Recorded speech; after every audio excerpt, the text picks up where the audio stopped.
All right, official FRQ practice for the 2026 comp microeconomics version. I've got my straight edge here. I'm ready to go. Busy. Gotta go. Pause the video and try it out on your own.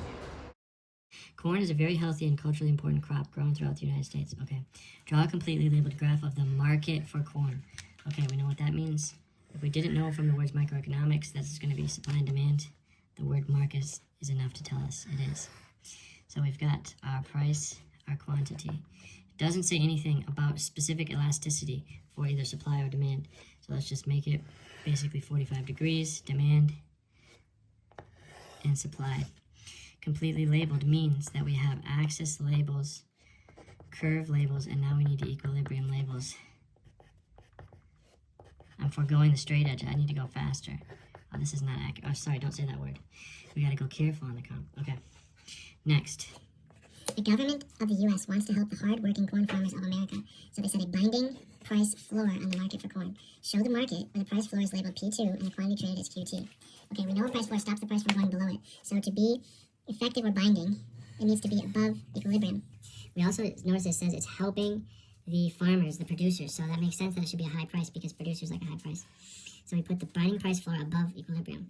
Next, show, okay, we labeled P2, and the new quantity traded is QT. So remember, we've got higher quantity supplied because producers want to sell at this high price, but the lower quantity demanded means that there's going to be a surplus, and we only have this much sold or traded. The amount traded is actually the same as the smaller of the two quantities.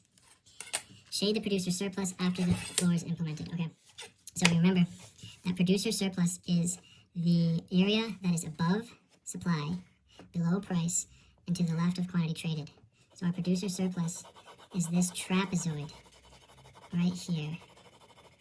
That's our producer surplus. That would be deadweight loss, that would be consumer surplus. This larger area shows that the corn farmers were helped. Okay, some quick bonus info for microeconomics. There's so many different possibilities for market graphs. I can't go through them all, but I'll try to go quick through some. Price ceiling, of course, would be low.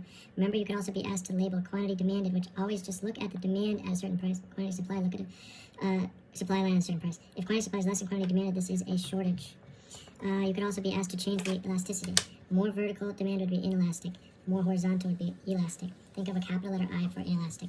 And now, I really hope this doesn't happen, but there's a 0.0001% chance you're asked to draw side-by-side graphs. Remember, the important details for that are line up your firm price with your market price, label everything, profit maximizing quantity is MR equals MC, and then always try ATC last depending on what type of profit. If you want to make it a positive profit, you would put the ATC lower than revenue, and if you want to shade profit, you look at that profit maximizing quantity, where it intersects ATC. I drew a little bit too high, and there's your profit. Okay, good luck, and hope for a price floor.